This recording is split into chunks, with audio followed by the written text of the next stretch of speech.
Motër, shumë faleminderit, këtu kam një pyetje në Bibël. Për shembull, në librat e veprave 2:21, Romanët 10:13 dhe Joel 2:32, në këta libra thuhet eksaktësisht e njëjta gjë.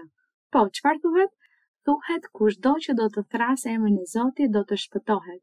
Edhe në Romanët 10:13, ndërsa në Joel 2:32 thuhet kushdo që do të drejtohet emrit të Zotit do të shpëtohet. Mirë, atëherë do t'ju mësoj çfarë do të thotë të thrasësh. Pra thuhet kushdo që do ta thrasë emrin e Zotit Jezu Krisht do të shpëtohet. Le ta vëmë re se flitet për të ardhmen, apo jo? Nëse dikush për shembull i thot dikujt, nëse ti i përgjigjesh sakt këtij pyetësori apo këtij provimi do të bëhesh presidenti i kësaj kompanie. Çfarë do thotë kjo? Që u bë presidenti i kompanisë pikërisht në atë moment? Jo.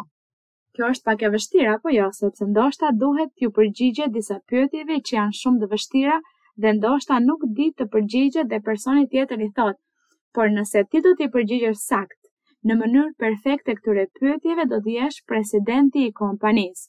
Dhe personi tjetër thot, po, duhet të përgjigjem, por ndoshta nuk mundi t'i përgjigjej njërës pyetje. U përgjigj sakt 9 pyetjeve dhe njërës nuk mund t'i përgjigjej. U bë president? Jo, sepse i thanë do të bësh president nëse u përgjigjesh të gjitha pyetjeve, por meqense nuk ju përgjigje të gjithave nuk mund të bësh president. Kështu edhe kur Zoti thot, kushdo që do ta thrasë emrin e Zotit, do të shpëtohet, sepse personi duhet të përmbush një listë me kritere në mënyrë që të shpëtohet. Tani do t'ju them çfarë do të thotë të thrasësh. Të thrasësh emrin e Zotit nuk do të thotë të thuash o Zot, Zot. Zoti im më mbro, më shpëto. O Zot, sa frikë. Zot, shiko çfarë po ndodh atje.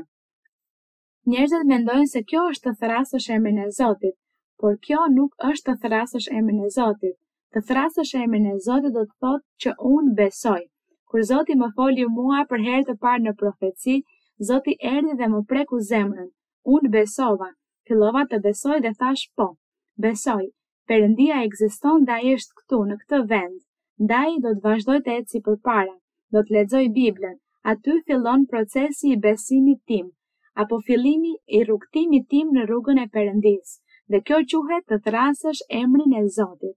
Pra unë filloj të thras emrin e Zotit.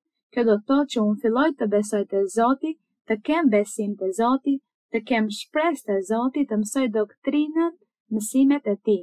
Ndaj unë duhet të filloj të lexoj. Hapat e mi të parë ishin të filloja të lexoja Biblën.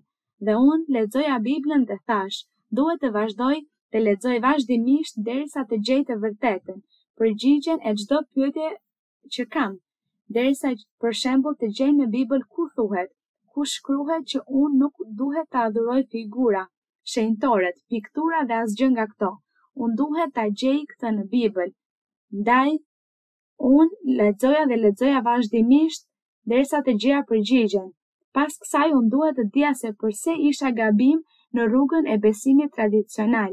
Dhe ndaj unë fillova të lexoj Biblën dhe fillova të lutesha Perëndisë, mësova se duhet të lutesha dhe duhet të kërkoja Perëndin.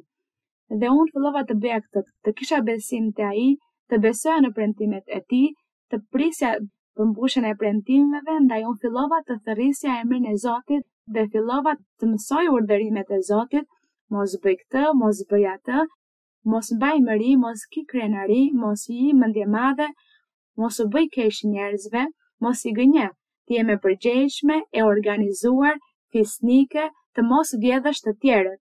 Nëse punon në një kompani, mos i shpërdoro kohën pronarit. Nëse je një punonjës, mos i prish gjërat, mos i vidh madje asnjë gjelpër, sepse kjo gjë nuk duhet bërë. Ne duhet të kemi respekt dhe i mësova të gjitha këto. I mësova sepse Bibla më mësonte, dhe kjo quhet të thrasësh emrin e Zotit. Unë i drejtohesha Perëndisë dhe tani kam shumë vite që i drejtohem apo thras emrin e Zotit. Kam shumë vite, kam më shumë se 45 vite që thras emrin e Zotit.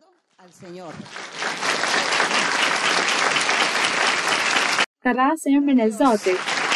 Njoh urdhërimet e tij dhe i zbatoj.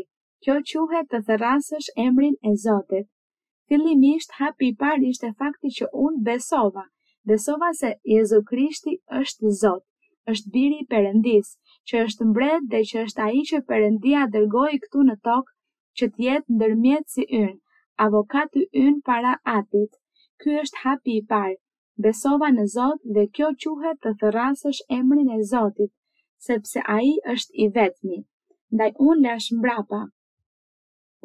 lash mbrapa idhujtarin, të gjitha këto gjëra, sepse e kuptova që ato nuk ishin rruga drejt shpëtimit, se rruga ishte Zoti Jezu Krisht. Ndaj ai që beson tek unë, thot Zoti, ai që beson te Jezu Krishti fillon të ndryshon mentalitetin dhe fillon të kërkojë Zotin e vërtet në frymë dhe të vërtet dhe ndalon së bëri mëkate. Njerëzit ndalojnë së mëkatuari dhe kjo quhet të thërrasësh emrin e Zotit. Prandaj vëllezër e motra, shihni, kushdo që do ta thrasë emrin e Zotit Jezu Krisht, do të shpëtohet. Dhe pse thuhet do të shpëtohet? Thuhet sepse unë për shembull kam 45 vite që thras emrin e Zotit dhe akoma më thot Zoti, do të shpëtohesh. Po, sepse akoma ka kohë. Për çfarë? Që të arrijë në ditën e vdekjes fizike duke bërë atë që është e mirë para Perëndisë. Të arrijë deri në ditën e vdekjes pa mëkate. Përkundrazi, të ruaj veten pa njolla, perfekte para Perëndisë duke bërë gjën e mirë, të drejtë, dhe kur vdekja të vijë në atë moment mbaron, dhe aty plotësohet ajo që thot Perëndia, do të thotë se tani po je shpëtuar sepse arriti qëllimin, arriti objektivin, ndaj thuhet ai që qëndron deri në fund të jetës do të shpëtojë. Ai që qëndron deri në fund të jetës do të shpëtohet.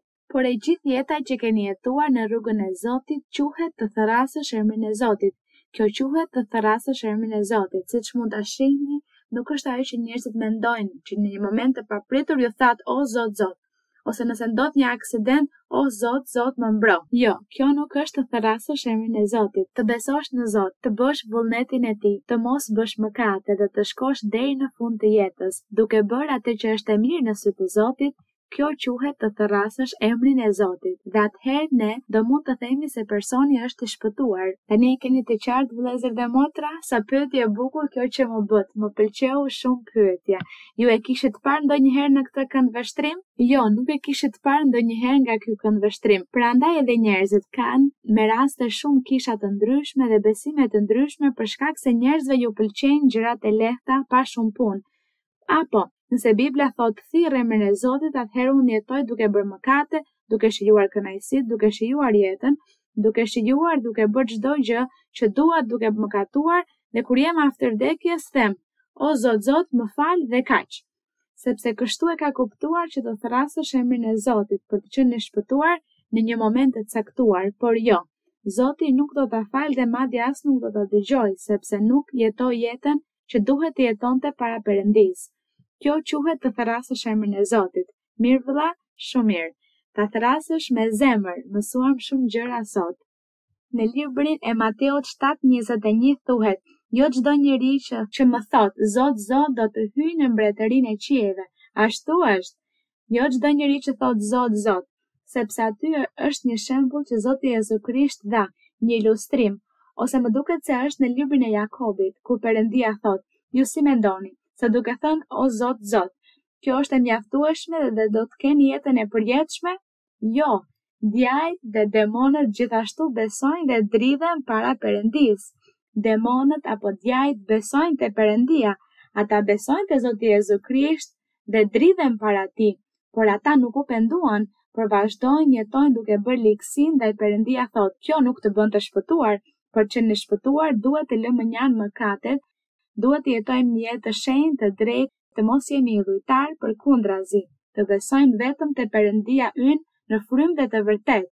Kjo është rruga e vetme që na çon drejt shpëtimit në jetën e përtejme. Ndaj dhe Zoti Jezu Krisht thoshte, jo çdo njeri që thot Zot, Zot, pra që thërret emrin e Zotit do të shpëtojë. Jo, kjo nuk është mënyra. Të thërrasësh emrin e Zotit është një proces, nuk është një gjë që bëhet në një moment, por është një proces që zgjat gjithë jetën. Vazhdojmë ndonjë pyetje tjetër. Faleminderit motër dhe Zoti ju bekov. Sa më pëlqeu pyetja që bëri vëllai.